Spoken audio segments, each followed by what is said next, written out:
13. ¿Era María Magdalena una prostituta?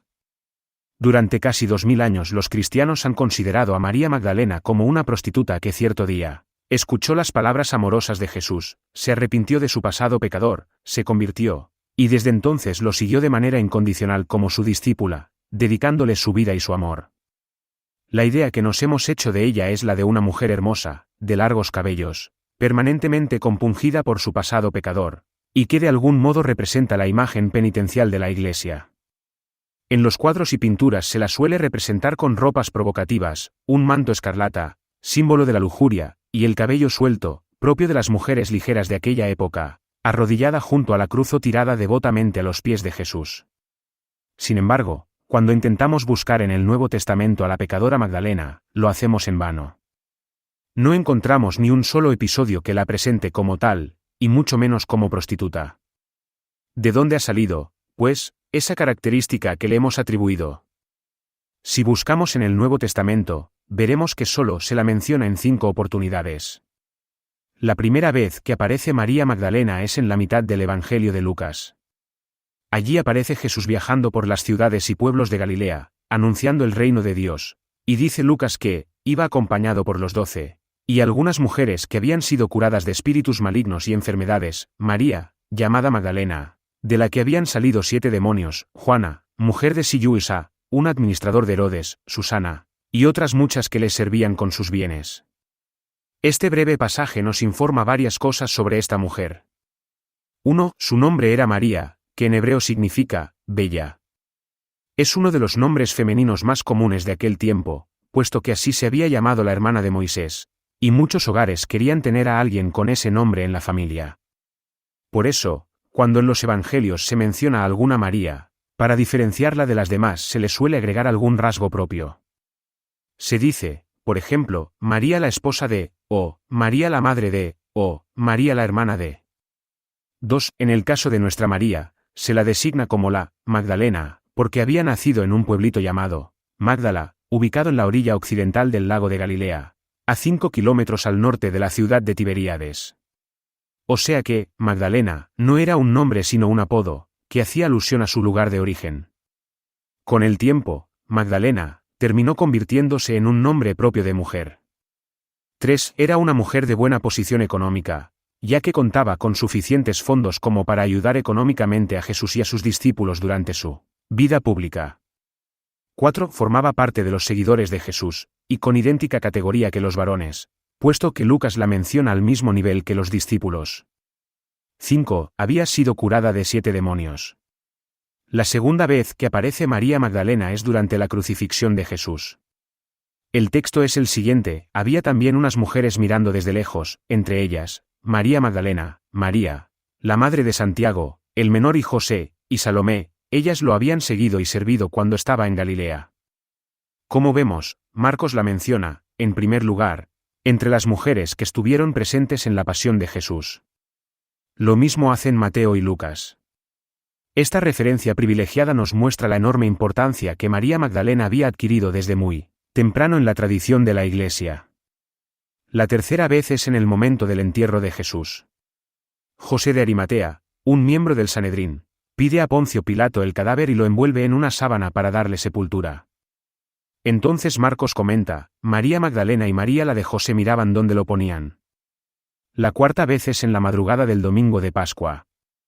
Todos los evangelios, mediante diversas escenas, nos cuentan que un grupo de mujeres fue a visitar la tumba de Jesús, entre las que se hallaba María Magdalena, pero al llegar la encuentran abierta y vacía. Entonces se les aparece un ángel y les avisa de que Jesús no está más allí, que ha resucitado como lo había predicho.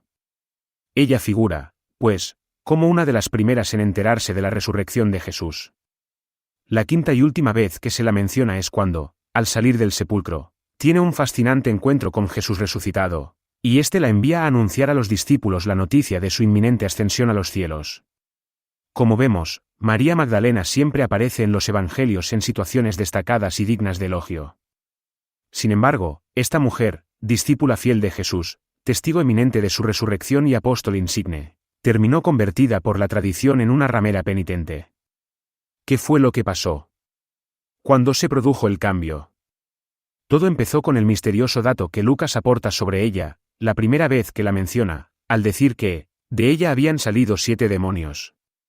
Esto llevó a los lectores desde muy antiguo a preguntarse, ¿qué quiso decir el evangelista con esto? Pensaron entonces que, si esta mujer había tenido demonios en su interior, es decir, la presencia del mal, y nada menos que 7, número simbólico que indica la plenitud de la situación por la que había atravesado la mujer, era porque su pasado debió haber sido sumamente vergonzoso y degradante. Pero los lectores de la Biblia siguieron preguntándose, ¿en qué momento echó Jesús esos 7 demonios de la Magdalena? Ningún texto evangélico lo contaba.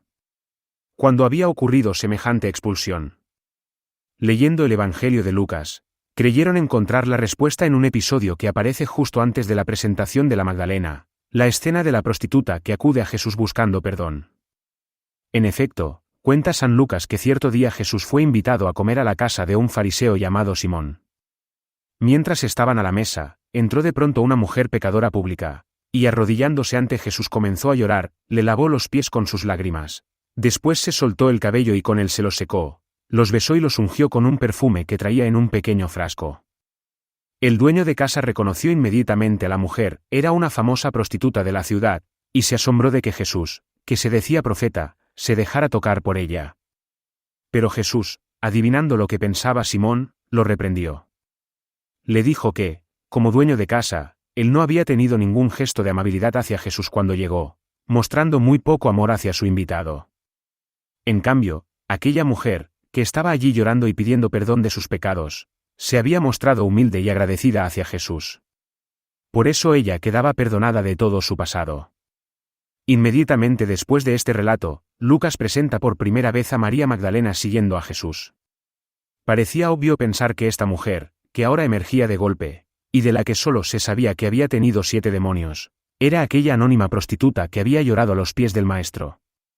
Se dijo que Lucas, por delicadeza, no la había querido identificar en aquel momento para no ponerla en evidencia ante los lectores, pero que ahora sí nos daba su nombre.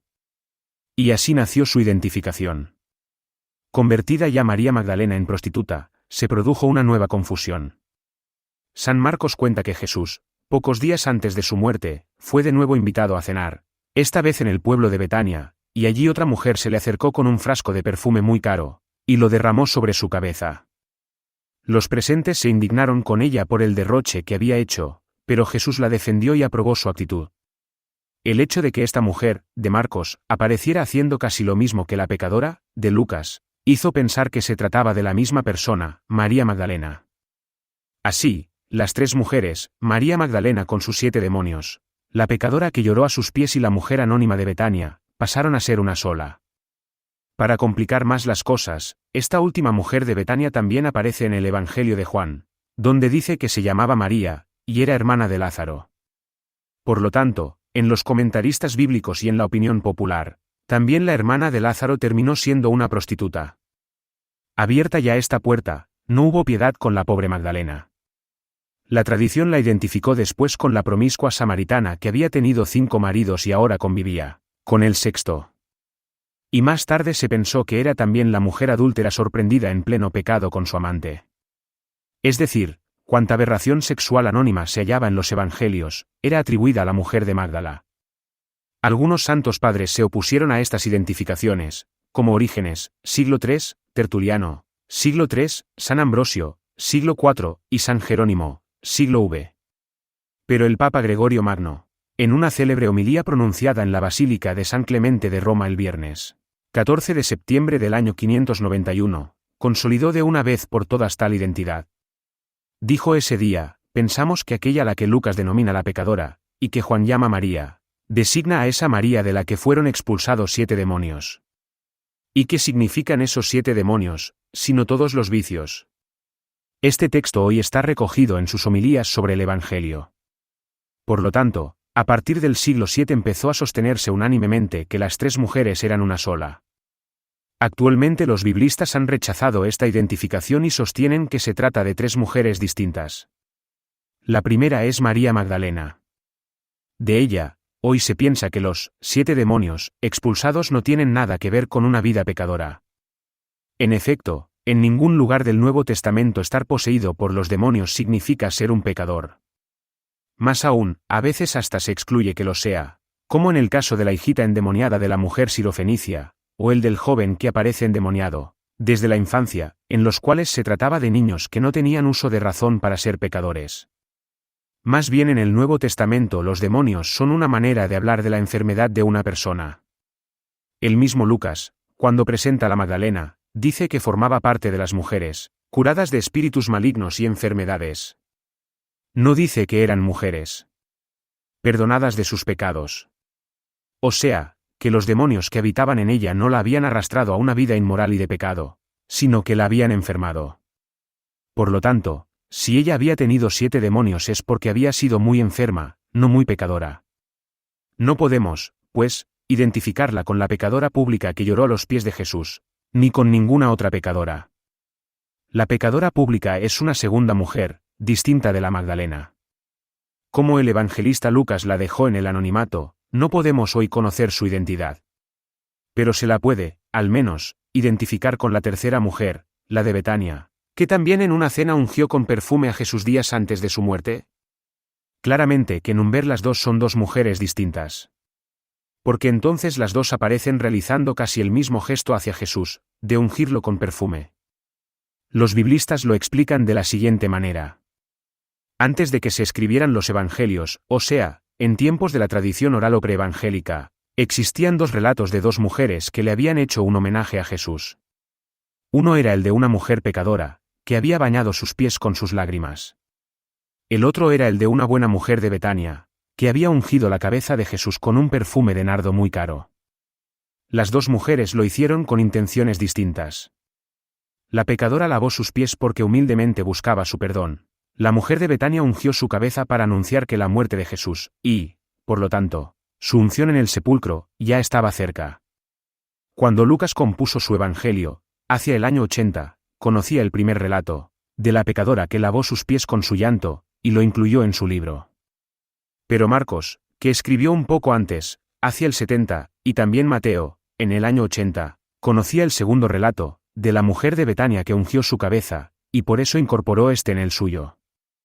Hacia el año 100 San Juan redactó su evangelio, el último en escribirse.